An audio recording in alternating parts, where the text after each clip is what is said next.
कि राजा चित्रसेन एक रात को गहरी नींद में सोए हुए थे कि तभी उन्हें एक सपना दिखाई देता है। राजा चित्रसेन, हर दिन सूर्योदय देखने की तुम्हारी आदत है। आज शुक्रवार है, परसों रविवार के दिन सूर्योदय के समय तुम्हारी मृत्यु होगी। अगर यह अवधि टल गई तो तुम्हारी मृत्यु भी टल जाएगी। राजा चौंककर उठ बैठे। उनका सारा शरीर पसीने से सराबोर हो गया। राजा चित्रसेन रानी को जगाते हैं और उन्हें सपने के बारे में बताते हैं। रानी राजा को समझाते हुए कहती हैं, महाराज, सपने तो सपने होते हैं, वे सच नहीं होते। अब आप चिंता मत करिए, इस सपने को भूल जाइए और आराम से सो जाइए। सुबह को राजा चित्रसेन रात को देखे गए सपने के बारे में सोचने लगते हैं और बहुत ज़्यादा चिंतित हो जाते हैं। तभी उनके पुत्र रणधीर वहां आ जाते हैं। पिताश्री, क्या हुआ आपको? आप बहुत चिंतित दिखाई दे रहे हैं। लगता है आप किसी बात को लेकर बहुत परेशान हैं। सुबह आप दरबार में भी नहीं आए थे।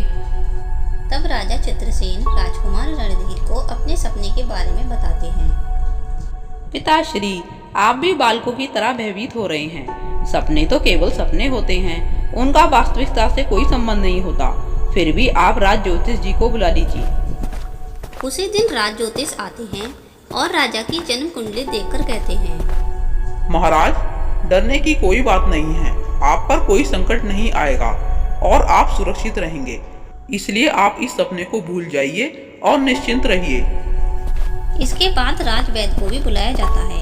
राजवैद्य राजा चित्रसेन की नब्ज देखते हैं और कहते हैं, महाराज बिल्कुल स्वस्थ हैं। इनकी मृत्यु का तो सवाल ही नहीं उठता है। फिर भी राजा का मन शांत नहीं होता है। वह सेनापति को सावधान करता रहता है कि रविवार को सूर्योदय होने तक ऐसी कोई भी घटना न घटे जिससे उसकी मृत्यु हो जाने की संभावना हो। राजा के भय को दूर करने के लिए एक प्रसिद्ध तांत्रिक बाबा को भी बुलाया जाता है। तांत्रिक बाबा भली भांति पूजा करते हैं और राजा से कहते हैं, महाराज, आप कोई भी आपका अहित नहीं कर पाएगा। आप निर्भय रहिए। शनिवार के दिन राजा कुछ भी नहीं खाते हैं और चिंता में डूब जाते हैं कि कल सूर्योदय के तुरंत बाद उनकी मृत्यु हो जाएगी। राजकुमार और महारानी राजा की हालत को देखकर बहुत चिंतित हो जाते हैं। उधर राजा सेनापति को बुलाते हैं और आदेश देते हैं, सेनापति, पूरे राज्य में घोषणा कर दो कि कल जो व्यक्ति सूर्योदय को रोकेगा मैं उसे अपना आधा राज्य दे दूंगा। सेनापति राजा चित्रसेन की बातों को सुनकर चौंक जाता है। लगता है डर की वजह से राजा की बुद्धि भ्रष्ट हो गई है। सूर्योदय को भी भला कोई रोक सकता है? खैर, मुझे क्या, मुझे तो केवल राजा के आदेश का पालन करना है।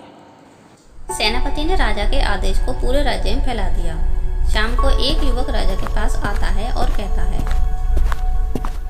महाराज की जय हो। महाराज, मैं आपकी घोषणा सुनकर आपके पास आया हूँ। मैं सूर्योदय को रोकूंगा और आपको मौत के मुंह से बचाऊंगा।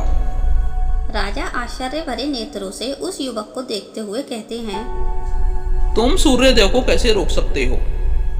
महाराज, हम अपने राज्य में इस परंपरा को वर्षों से करते चले आ रहे हैं और इस रहस्य भरी विद्या में निपुण हैं। परंतु आपको एक काम करना होगा। हमें कौन सा कार्य करना होगा? शीघ्रता से बताओ। महाराज, आप कल प्रातःकाल उठ जाइएगा और अपने महल के पूर्वी दिशा में स्थित कमरे की खिड़की को खोले रखिएगा। खिड़की के पास खड़े होकर आप आकाश को देखिएगा। सूर्योदय आपको दिखाई नहीं देगा।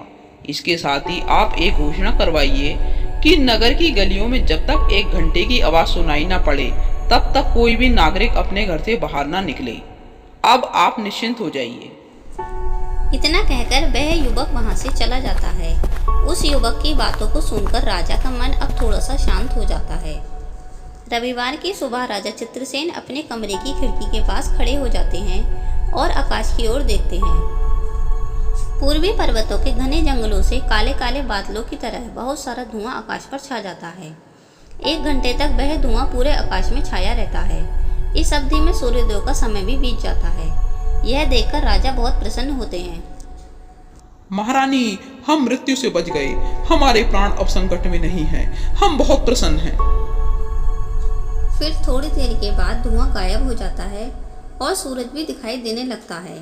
उधर नगर की गलियों में घंटे की आवाज सुनने के बाद लोग अपने अपने घर से बाहर आ जाते हैं। राजा चित्रसेन सूर्योदय रोकने वाले उस युवक के बारे में सोच ही रहे थे कि तभी राजकुमार रणधीर उस युवक को लेकर आते हैं।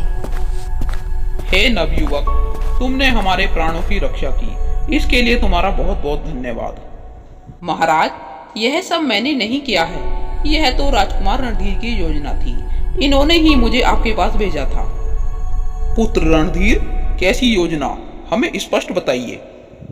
पिताश्री, आप अपने सपने को लेकर इतने डर गए थे कि आपको किसी पर भी विश्वास नहीं हो पा रहा था। तब मैंने ही अपने मित्र को आपके पास भेजा था और इसने ही आपको विश्वास दिलाया कि वह सूर्यदेव को रोक सकता है।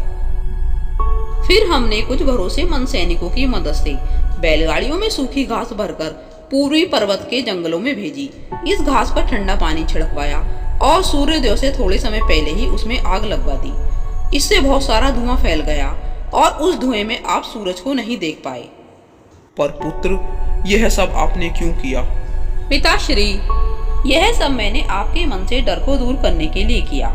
अगर आपकी डरने की बात प्रजा तक या अन्य पड़ोसी राज्य तक पहुंच जाती तो लोग आपकी हंसी उड़ाते और आपको डरपोक कहते। पिताश्री, अगर एक राज्य का राजा ही डरपोक होगा तो उसकी प्रजा पर क्या प्रभाव पड़ेगा? राजा को देखकर प्रजा भी डरपोक हो जाएगी और ऐसी स्थिति में कोई भी शत्रु राज्य पर आक्रमण कर सकता है। जबकि एक राजा को चाहिए कि वह कठिन से कठिन परिस्थिति का सामना करने के लिए तैयार रहे तथा अपनी प्रजा को भी उस परिस्थिति का सामना करने के लिए तैयार करे। पुत्र, आज आपने हमारी आंखें खोल दी। एक पिता पुत्र को सीख देता है, पर आज आपने हमें जीवन की बहुत बड़ी सीख दी है। हमें आप पर गर्व है। पुत्र रणवीर, हम आप जैसा पुत्र पाकर धन्य हुए।